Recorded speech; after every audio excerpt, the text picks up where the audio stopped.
Very important है पाकिस्तान के। मेरे को ब्रेक सिर्फ इस चैंपियंस ट्रॉफी का नहीं होगा, पाकिस्तान क्रिकेट का भी लग रहा है, क्योंकि बहुत कुछ लिखा गया पढ़ा गया लास्ट 6 मंथ से कि चैंपियंस ट्रॉफी होगी नहीं होगी, इंडिया खेलेगी नहीं खेलेगी, पाकिस्तान के अपनी चीजें थी, वो क्रिकेट से बाहर थी। अभी क्रिकेट शुरू हो गई तो उसमें पाकिस्तान पहला मैच हार गया और भारत पहला मैच जीत गया। और चैंपियंस ट्रॉफी ऐसा टूर्नामेंट है जो कि सारी अच्छी टीम खेल रही हो, और उसमें मार्जिन कम होता है कि आप अगर एक दफा हार गए तो बड़ा मुश्किल होता है। 17 के वर्ल्ड कप में भी ऐसे ही हो रहा, पाकिस्तान पहला मैच हार गया था भारत से, फिर उसके बाद ट्राई की और वो निकल गया, आगे चला गया और जीत भी गए।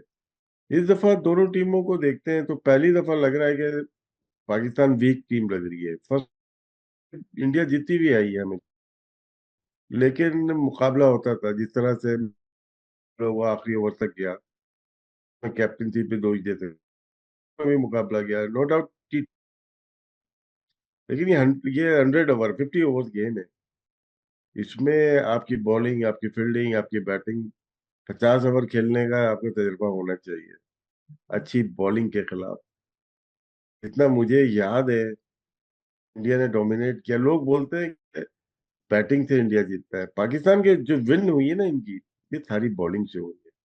सिडनी 92, आप देखिएगा, बैंगलोर 96, 99 ओल्ड ट्रैफर्ड, 3 सेंचुरियन, उसमें बैटिंग भी थी, बॉलिंग ने रिस्ट्रिक्ट किया था।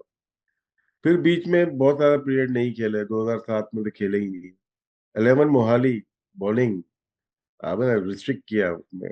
15 एडिलेड, इंडिया ने बड़ा स्कोर किया, इनको आउट ही कर दिया। फिर आप 19 में भी देख सकते हैं, फिर उसके बाद 23 में भी देख सकते हैं, अहमदाबाद में इंडिया की बॉलिंग एक्यूरेसी, स्पिन, पेस, सब कुछ हमारे पास तेज हुए हैं बहुत। लेकिन वनडे के स्पेशली टेस्ट मैच के रहे हैं, तो इंडिया को यहाँ बॉलिंग का एडवांटेज होता है, फिंगर स्पिनर्स का भी और पेसर्स का भी हुआ है। तो मेरा ये मानना है, चाहे चंद लोगों में से, कि इंडिया की बॉलिंग इस दफा भी अच्छी है। नो डाउट जसप्रीत बुमराह नहीं है, लेकिन फिर भी इंडिया की बॉलिंग, स्पिनर्स, हम स्पिनर को अच्छा नहीं खेल रहे, स्पिनर बहुत डोमिनेट कर रहा है।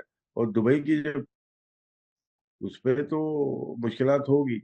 लेकिन क्रिकेट है, पाकिस्तान जब सब जाती है तो वहां से कोई ना कोई एक उठता है तलवार लेके तो वो एक देखना है कि शायद कोई आ जाए कि अटैक करे, इंडियन बॉलिंग पे खेले, बाबा थोड़ा सा होश आ जाए। तो डिफिकल्ट है पाकिस्तान के लिए, लेकिन मुमकिन तो नहीं है ना। जैसे नहीं आप। नहीं, चेजेबल नहीं, चेजेबल नहीं, पिच डिफरेंट थी।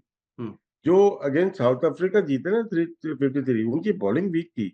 हम्म। उनके पास ही छोटे मतलब हल्की पेस वाले बॉलर आए हुए थे, वो बॉलिंग कर रहे थे और फीड हो रही थी बॉलिंग ना।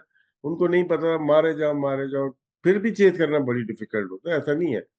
353 बिग टारगेट पाकिस्तान ने इससे पहले अचीव ही नहीं किया। लेकिन ये पिच ड्राई पिच थी, अगर आप देखें, ये पाकिस्तान ने बॉलिंग अच्छी नहीं की। हमारे पास स्पिनर्स यूटिलाइजेशन ऑफ, अगर आपने अबरार को पहले डाल दिया 5 ओवर तो उसके खत्म हो गए, उसके बाद पार्ट टाइम बॉलर थे। पार्ट टाइम बॉलर के साथ हमेशा मेन बॉलर भी पार्ट टाइम लगने लगता है, क्योंकि उसकी यूटिलाइजेशन खत्म हो जाती है।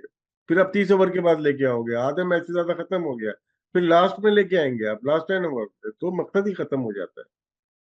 तो मुझे नहीं लगता था पाकिस्तान चेज कर पाएगा वो, बिल्कुल ऑनेस्टली बता रहा हूँ। 320 बिग टारगेट था वो, हमने करवाए गलत इतने ज्यादा रन। बस ये आप कह सकते हैं 270 280 तक बनने चाहिए थे, जो पिच की कंडीशन थी। और शायद ज्यादा था तो पाकिस्तान के लिए मुझे तो मुश्किल लग रहा था, क्योंकि फखर था ये हम्म। कि वो अगर ऊपर से अच्छा स्टार्ट देते बाकी ये लेके जाएंगे। फखर खेले ही नहीं, वो इंजर्ड ही हो गया। वो अगर नहीं बल्ले पे लग रही थी तो कोई ना कोई सेकंड ऑप्शन होता है ना कि क्या खेलूं। अगर वो डॉट बॉल पे प्रेशर बढ़ा रहे हैं तो वो गलत है, फिर टीम को नुकसान हो रहा है। सलमान अली आया ना, उनके होते हुए चांस दिया, तो बाबर को चांस लेना। 10 ओवर शुरू किए थे चांस लेने के, हम्म। उसके बाद बनता नहीं था, क्योंकि विनर पे आप इतना फ्रीली खेलते नहीं है। तो जो स्ट्रोक बाबर के शुरू में थे वही उनके पास, बॉक्स से निकलने की जगह अच्छी, अंदर स्वीप नहीं है, स्लॉप स्वीप नहीं है, तो निकल के मारने की कम है। वो इनहांस नहीं कर पाए अपने आप को, अब प्रिडिक्ट हो चुके हैं वो।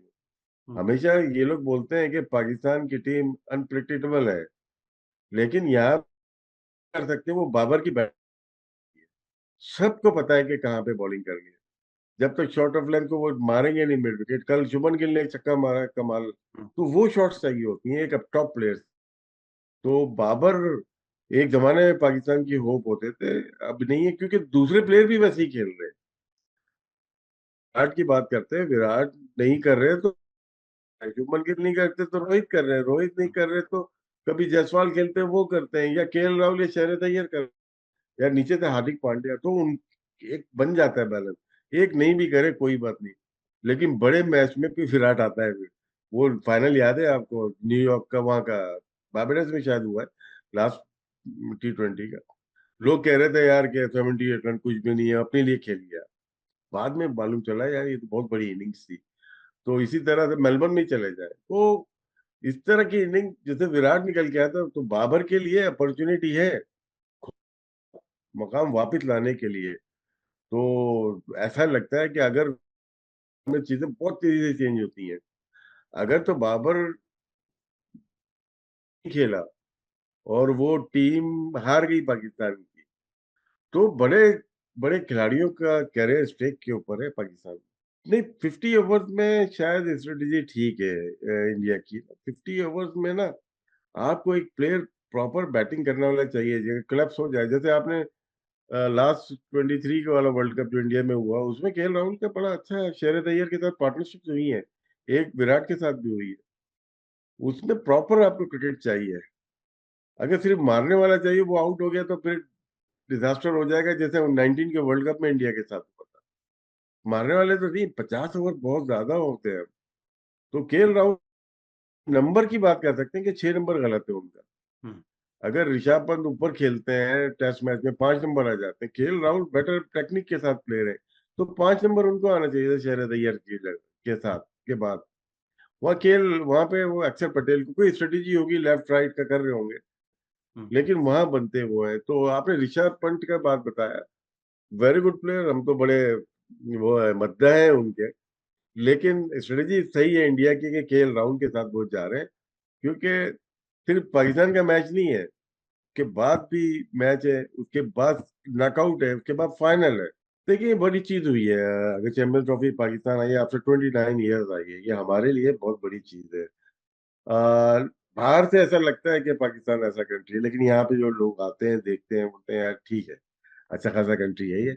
लेकिन क्रिकेटिंग नेशन के तहत बहुत अच्छा हुआ है पाकिस्तान के लिए। पहले हमने और दूसरी टीम के साथ भी किया, 87 का वर्ल्ड कप है, 96 का वर्ल्ड कप है, वो हमने ज्वाइंटली किए। लेकिन अब पाकिस्तान को एक मौका मिला है कि नेशन को, दुनिया को बताने के लिए we are the best host.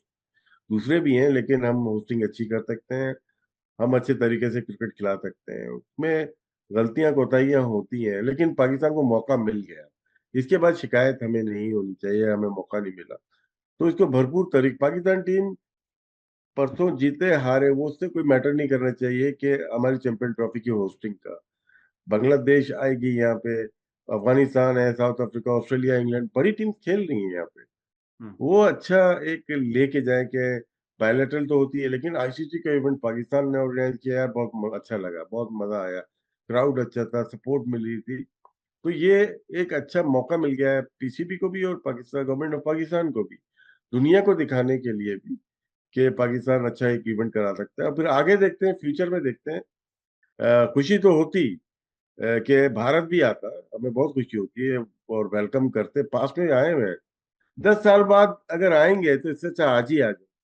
Berlin देखा आपने, वॉल देखी आपने, वेस्ट जर्मनी ईस्ट जर्मनी को देखा, कितनी 100 साल लड़ते रहे, लेकिन एक दिन ऐसा आया कि आप लोग बात ही नहीं करते, वो एक ही हो जाते हैं। बहुत सारे चीजें हैं। तो एक एक खला रह जाएगी कि इंडिया नहीं आया हमारे यहाँ खेलने के लिए। ठीक है, पॉलिटिकल रीजन है, हम उस पर आर्गुमेंट नहीं करते, लेकिन आता तो फिर सोने पे सुहागा हो जाता, चार चार चैंपियन ट्रॉफी में। इंडिया की तरफ शुभमन गिल लग रहा है आजकल, जो चैंपियन ट्रॉफी लग रही है शुभमन गिल की लग रही है, कि मुझे हमेशा डर जो लगता है ना, वो रोहित शर्मा से लगता है। वो तो मिथ तोड़ी है इंडियन टीम की ना, वो अपने आप को सेक्रीफाइस कर रहा है अपनी। 50-50 तो आराम से कर देगा ना वो तो। लेकिन कल भी देखें वो जिस तरह से खेलता है, वो डेंजरस प्लेयर है। हमारे जो वेपन हो सकता है ना, अभी अंडरडॉग है, अभी बड़ी मुश्किल में शाहीन आफरीदी ही है। इंडिया के शुरू से 2-3 अगर आउट मिलते हैं बिटवीन 8 से 10 ओवर, फिर पाकिस्तान मैच में आ सकता है, अदरवाइज बहुत मुश्किल है। और अब मुझे ऐसे ही लगता है कि हमारे पास जो बॉलर है वो शाहीन है, जिसकी स्विंग अगर मिल गई दुबई में तो वो एक थ्रेट। अदरवाइज कैपेबल तो है, लेकिन इतना ज्यादा नहीं है कि एक बंदा आके मैच खेला जिता दे। शाहीन का एक का है, पहले से पहले वही बाकी बड़ा मुश्किल लगता है।